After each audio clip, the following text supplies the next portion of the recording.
অসম চৰকাৰ অসম আৰক্ষীক তীব্ৰ নিন্দা ও গৰিহণা আমচুৰ বোলবলাত ৰাতিত পেলাই থৈ গ'ল বৰপেটাৰ দুগৰাকীকৈ বৃদ্ধা মানসিক বিকাৰগ্ৰস্ত মহিলাক হিমন্ত চৰকাৰৰ আৰু এটা ব্যৰ্থতাই অসমক লজ্জানত কৰিছে বিশ্ব দৰবাৰত পিতা পুত্ৰ 14 গোষ্ঠী ভাৰতীয় কিন্তু সৰু সৰা ভুলৰ বাবে স্বদেশীক বিদেশী হজাই সংখ্যালঘু মুছলমানক অমানসিক অত্যাচাৰ আৰু নিৰ্যাতন কৰাৰ অভিযোগ তুলিছে আমচুৱে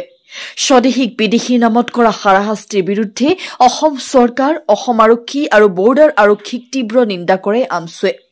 24 মেত অসমৰ বিভিন্ন প্ৰান্তৰ পৰা ৰাতি টোপনিৰ পৰা তুলি নি বাংলাদেশত প্ৰেৰণ কৰে কিন্তু বাংলাদেশৰ বিজিবিয়ে ভাৰতীয় নাগৰিকক মানি লব নিবচৰাত উপায়বিহীন হৈ অসম চৰকাৰে মুখ ঠেকেচা খাই পুনৰ উভতাই আনিবলৈ বাধ্য হয় বাংলাদেশৰ পৰা উভতাই অনা স্বদেশীক অসম আৰক্ষীয়ে ৰাতিত যতে ততে পেলাই থৈ যোৱাৰ অভিযোগ তুলিছে আমচুৱে গোৱালপাৰা জিলাৰ বোলবলা বজাৰত এগৰাকী মানসিক বিকাৰগ্ৰস্ত মহিলা আৰু আন এগৰাকী বৃদ্ধা অসুস্থ মহিলাক অমানসিক হৃদয়হীনভাৱে আৰক্ষীয়ে পেলাই থৈ যোৱাৰ বিৰুদ্ধে কি ক'লে আমচুৰ কেন্দ্ৰীয় সভাপতি ৰেজল কৰিম চৰকাৰে সেয়া আমি শুনাই লৈছো news desk report D live 365 মই গুৱাহাটীৰ পৰা পনে পনে বঙাইগাঁও হৈ বলবলাত উপস্থিত হৈছো অসমত সংখ্যালঘু জনগণৰ ওপৰত যি নিৰ্মম অত্যাচাৰ কিদৰে স্বদেশী মানুহক ভাৰতীয় মানুহক বিদেশী বনাই অত্যাচাৰ কৰা হৈছে কিদৰে অসমৰ হিমন্ত বিশ্ব শৰ্মা ডাঙৰীয়াৰ চৰকাৰখনে বৰ্ডাৰ পুলিচ কৰ্ণাৰ্ছ ট্ৰিবিউনালে কিমান নিষ্ঠুৰ হ'ব পাৰে কিমান অমানৱীয় হ'ব পাৰিলে মানুহৰ ওপৰত এনেকুৱা অত্যাচাৰ কৰিব পাৰে এই কথাটো মই প্ৰমাণ কৰিব বিচাৰিছো এতিয়া নিশা প্ৰায় 2 বাজিছে আমি এই মুহূৰ্তত বলবলাত আহি উপস্থিত হৈছো 3 বাজিছে এই মুহূৰ্তত আমি বলবলাত উপস্থিত হৈছো দুজন মহিলাক উদ্ধাৰ কৰিবৰ কাৰণে সেই দুজন মহিলা কোনো নহয় হাজেৰা খাতুন আৰু সোনা বানু এজনৰ আমি জনামতে এজনৰ সুপ্ৰিম কোৰ্টত কেছ চলি আছে আন এজনৰ গুৱাহাটী হাইকোৰ্টত কেছ চলি আছে সেইটো বাৰু পিছৰ বিষয় তেওঁলোকক বৰপেটা আৰক্ষীয়ে উঠাই লৈ যোৱা হ'ল তেওঁলোকক বৰপেটা আৰক্ষীয়ে উঠাই লৈ গৈ তেওঁলোকক গোৱালপাৰালৈকে লৈ আহিলে তাৰ পিছত তেওঁলোকক বিতৰণ কৰা হ'ল বাংলাদেশলৈ আৰু এটা অমানৱীয় দৃশ্য এজন সম্পূৰ্ণভাৱে আমি দেখিছো যে মানসিকভাৱে তেওঁ অসুস্থ নহয় হাজেৰা খাতুন মানসিকভাৱে অসুস্থ ব্যক্তি আৰু এইজন বৃদ্ধা সোনা ভানু তেওঁ শাৰীৰিকভাৱে বহুত অসুস্থ আৰু তেনে মুহূৰ্তত এই মানুহজনক বাংলাদেশ আমি বাৰে বাৰে দাবী কৰিছিলো যে বৰপেটাৰ পৰা যিমান সংখ্যক মানুহ উঠাইছে সমগ্ৰ অসমৰ পৰা যিমান সংখ্যক মানুহ উঠাইছে সকলোৰে তথ্য পাতি আছে হয়তো কিবা সৰু সুৰা ভুল থাকিব পাৰে স্বাভাৱিক কথা কিন্তু বৰ্ডাৰ পুলিচ আৰু কৰ্ণাৰ্ছ ট্ৰিবিউনালৰ ভুলৰ কাৰণে তেওঁলোকক বিদেশী এপ্লিকতে কেতিয়াবা বিদেশী হতাইছে কিন্তু পইচাৰ অভাৱত বহুতে হয়তো হাইকোৰ্ট বা সুপ্ৰিম কোৰ্ট যাব পৰা নাই কিন্তু দৰিদ্ৰ পৰিয়াল হোৱাৰ পিছতো তেওঁলোকে কিন্তু হাইকোৰ্ট আৰু সুপ্ৰিম কোৰ্টৰ দৰজাৰ শুনে তেওঁলোকে গতি কৰিছে তেওঁ সুপ্ৰিম কোৰ্ট গৈছে হাইকোৰ্ট গৈছে কিমান নিষ্ঠুৰ অসম আৰক্ষী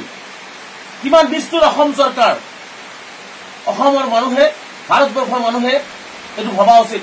এই বৰষুণৰ মাজত দবাপিটা বৰষুণ চলি আছে নিশা 10 বজাত যি সময়ত তেওঁলোকক বৰ্ডাৰৰ পৰা ঘূৰাই আনিছে তেওঁলোকক বাংলাদেশ বিতৰণ কৰিব পৰা নাই কাৰণ তেওঁলোকে ভাৰতীয় নাগৰিক বাৰে বাৰে তেওঁলোকে কৈছে ভাৰতীয় নাগৰিক বৰপেটাৰ বাসিন্দা যেতিয়া বাংলাদেশত তেওঁলোকক বিতৰণ কৰিব পৰা নাই তেওঁলোকক উভতাই অনা হৈছে উভতাই আনি নিষ্ঠুৰভাৱে মানুহে মানুহক এনেকুৱা ধৰণৰ ব্যৱহাৰ নকৰে হিমন্ত বিশ্ব শৰ্মা ডাঙৰীয়া আপোনাক আমি দেখুৱাব বিচাৰিছো অসমৰ ৰাইজক আমি দেখুৱাব বিচাৰিছো যে বলবলা বজাৰৰ আগত তেওঁলোকক ৰাস্তাত পেলাই থৈ যোৱা হ'ল বলবলা বজাৰৰ আগত গোৱালপাৰা জিলাৰ বৰপেটাৰ মানুহ এই দুজন এজন মানসিকভাৱে বিকাৰগ্ৰস্ত এজন শাৰীৰিকভাৱে অসুস্থ এই দুজন মানুহক বলবলা ৰাস্তাত পেলাই থৈ যোৱা হ'ল দাঁতিকাষৰীয়া মানুহে তেওঁলোকক উদ্ধাৰ কৰি আনি তেওঁলোকক সুধিছে ঘৰ ক'ত বৰপেটাত আৰু তেতিয়াই আমাক খবৰ দিয়া হ'ল যে এই মানুহখিনি বৰপেটা জিলাৰ হয় আৰু তেতিয়া আমি পৰিয়ালৰ লগত সকলৰ লগত যোগাযোগ হ'ল আৰু আমি আহি এই অসহায় পৰিয়ালৰ প্ৰতিজন ভাৰতীয় ইয়াৰ পুত্ৰ ভাৰতীয় হিচাপে আমাৰ লগত আহিছে এখতৰ ভাতৃ ভাৰতীয় হিচাপে আমাৰ লগত আহিছে এখতৰ পুত্ৰ ভাৰতীয় হিচাপে পৰিয়ালৰ সকলো ভাৰতীয় তাৰ পিছতো অমানৱীয় অত্যাচাৰ কৰি ফাৰ্নাৰ ট্ৰিব্যুনেল আৰু বৰ্ডাৰ পুলিচে তেওঁলোকক বিদেশী সজোৱাৰ চেষ্টা কৰিছে। গতিকে এতিয়া অসম চৰকাৰে কিমান সততাৰে আৰু সত্যতাৰে কাম কৰিছে এইটো জ্বলন্ত নিশা 3 বজাত মই দিবলৈ চেষ্টা কৰিছো অসমবাসী ৰাইজক। গতিকে মুখ্যমন্ত্ৰী ডাঙৰীয়াক আমি স্পষ্টভাৱে জনাব বিচাৰিছো, আপুনি যি ধৰণে ভাৰতীয় নাগৰিকক অন্যায়ভাৱে বৰ্ডাৰ বিলে ঠেলি দিব বিচাৰিছে, প্ৰত্যেকজন মানুহক যিটো আপুনি ঘূৰাই আনিছে, যদি অসমৰ মাটিত তেওঁলোকে পদাৰ্পণ কৰিছে সসন্মানে তেওঁলোকৰ ঘৰত ঘূৰাই দিবৰ কাৰণে আমি স্পষ্টভাৱে আপোনাক আহ্বান জনাইছো। তেওঁলোকক ঘূৰাই দি তেওঁলোকৰ পৰিয়ালক ঘূৰাই দিয়াৰ সাহস কিয় গোটাব পৰা নাই? তেওঁলোকৰ পৰিয়ালক অসম চৰকাৰৰ বৰ্ডাৰ পুলিচ ক'ত গ'ল? এতিয়া গোৱালপাৰা পুলিচ, বৰপেটা পুলিচ ক'ত গ'ল? যে তেওঁলোকক ৰাস্তাত পেলাই থৈ যাবলগীয়া হৈছে। তেওঁলোকে কুকুৰ মেকুৰী গৰু ছাগলী নেকি যে আপোনালোকে য'তে ত'তে যি ধৰণে ব্যৱহাৰ কৰিব? আপোনাৰ যেনেকৈ এবাৰ ধৰিব, এবাৰ ডিটেনশ্যন কেম্পলৈ লৈ যাব, এবাৰ ধৰিব আপুনি বাংলাদেশ বৰ্ডাৰ পাৰ কৰিবলৈ চেষ্টা কৰিব, আকৌ যেতিয়া বাংলাদেশে তেওঁলোকক লোৱা নাই, তেওঁলোকে ভাৰতীয় নাগৰিক, গতিকে তেওঁলোকে BSF যেতিয়া ভাৰতীয় নাগৰিক হিচাপে তেওঁলোকক ঘূৰাই লৈছে, তাৰপিছত আকৌ আপুনি ৰাস্তাত পেলাই থৈ যাব। তেওঁলোকে জাবৰ নহয়, ডাষ্টবিন নহয়। মাননীয় মুখ্যমন্ত্ৰী ডাঙৰীয়া আপুনি জনা উচিত, অসম চৰকাৰে জনা উচিত। গতিকে মই বৰপেটা জিলা প্ৰশাসনক, গোৱালপাৰা প্ৰশাসনক, আৰক্ষী প্ৰশাসনক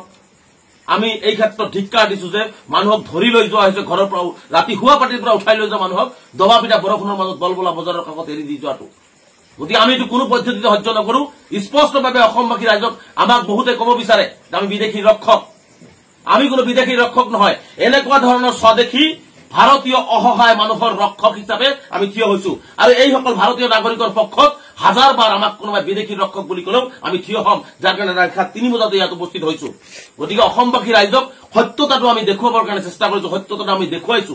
যে এইটো এটা বাস্তৱ সত্য যে কিমান নিৰ্দয়ভাৱে, কিমান নিষ্ঠুৰভাৱে,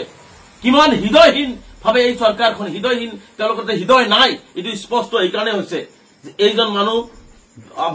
সম্পূৰ্ণভাৱে মানসিকভাৱে বিকাৰগ্ৰস্ত, ভালকে কথা ক'ব নোৱাৰে, আৰু এইজন মানুহক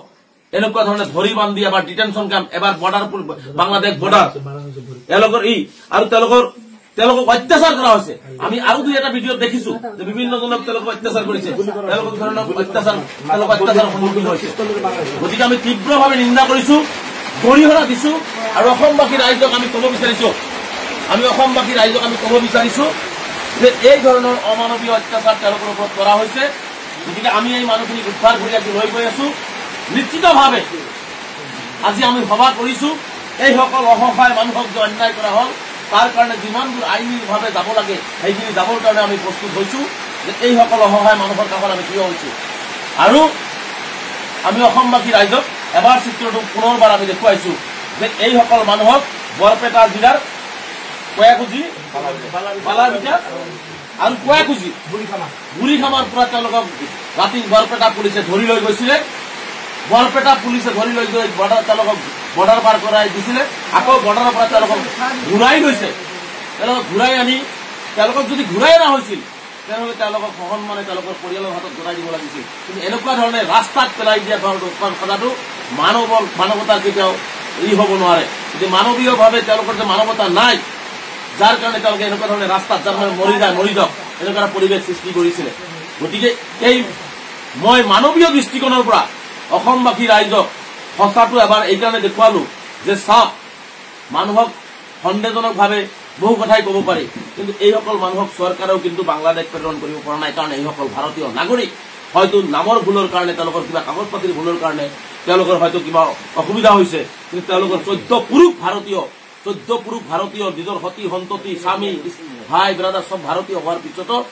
এইসকলক বিদেশীৰ নামত এনেকুৱা ধৰণৰ নিৰ্যাতন, চৰম নিৰ্যাতন, ইয়াৰ নিৰ্যাতন ভাৰতবৰ্ষৰ ইতিহাসত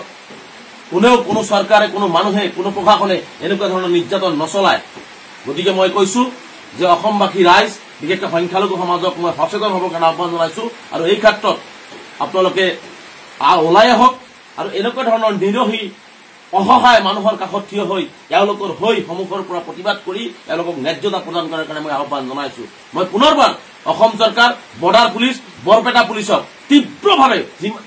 মানে যিমান নিন্দা কৰিব তাতকৈও বেছি নিন্দা কৰিছো, আৰু যিসকল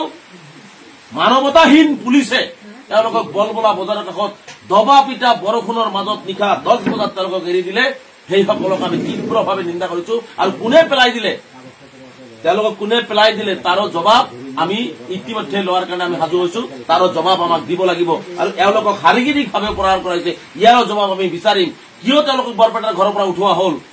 কিয় তেওঁলোকক বৰ্ডাৰ পাৰ কৰাই থৈ আকৌ ঘূৰাই আনি এনেকৈ ৰাস্তাত পেলাই দিয়া হ'ল এটা এটা হিচাপ অসম চৰকাৰ বৰ্ডাৰ পুলিচ আৰু বৰপেটা পুলিচে দিব লাগিব তাৰ কাৰণে যিমান দূৰ সম্ভৱ গণতান্ত্ৰিকভাৱে আমি আমাৰ আইনগত আৰু ৰাজপথৰ আন্দোলন আমি সমান্তৰালভাৱে চলাই যাম গতিকে মই পুনৰবাৰ কৈছো যে এনেকুৱা নিকৃষ্টতম জঘন্য নিষ্ঠুৰ কাম কোনো মানুহে কৰিব নোৱাৰে এইখন চৰকাৰে কৰি আছে মানৱতাবিহীন এখন চৰকাৰ হৃদয়বিহীন এখন চৰকাৰ এখন নিষ্ঠুৰ চৰকাৰ স্বৈৰতন্ত্ৰ চৰকাৰ আৰু যিসকলে আচলতে ক্ষমতাকে কেৱল ক্ষমতাকেন্দ্ৰিক হৈ থাকে ক্ষমতাৰ লালসাত পৰি থাকে এইসকল মানুহক কেনেকুৱা ধৰণৰ অন্যায় কৰিব পাৰে গতিকে মই আজি আকৌ কৈছো স্পষ্টভাৱে মুখ্যমন্ত্ৰী হিমন্ত বিশ্ব শৰ্মা ডাঙৰীয়াই যিমান মানুহক ধৰিছে পুলিচৰ জৰিয়তে যিমান মানুহক তেওঁলোকে বাংলাদেশ গোটাবলৈ চেষ্টা কৰিছে প্ৰতিজন নাগৰিকক আইনী সহায় দিয়া হওক সম্পূৰ্ণভাৱে তেওঁলোকে ভাৰতীয় বুলি প্ৰমাণ কৰিব কাৰণ তেওঁলোকৰ 14 গোষ্ঠী 14 পুৰুষ তেওঁলোকৰ ভাৰতীয় তেওঁলোক কেতিয়াও বিদেশী হ'ব নোৱাৰে গতিকে আমি স্পষ্টকে কৈছো যে আমি বিদেশীৰ পক্ষত নাই 71ৰ পিছত অহাসকল হিন্দু হওক মুছলমানক পঠিয়াই দিয়ক কিন্তু 71ৰ আগত এইসকল নিৰহীৰ কাগজ থকাৰ পিছত হাৰাশাস্তি কৰাটো আমি কোনো পদ্ধতিতে সহ্য নকৰো গতিকে নিশা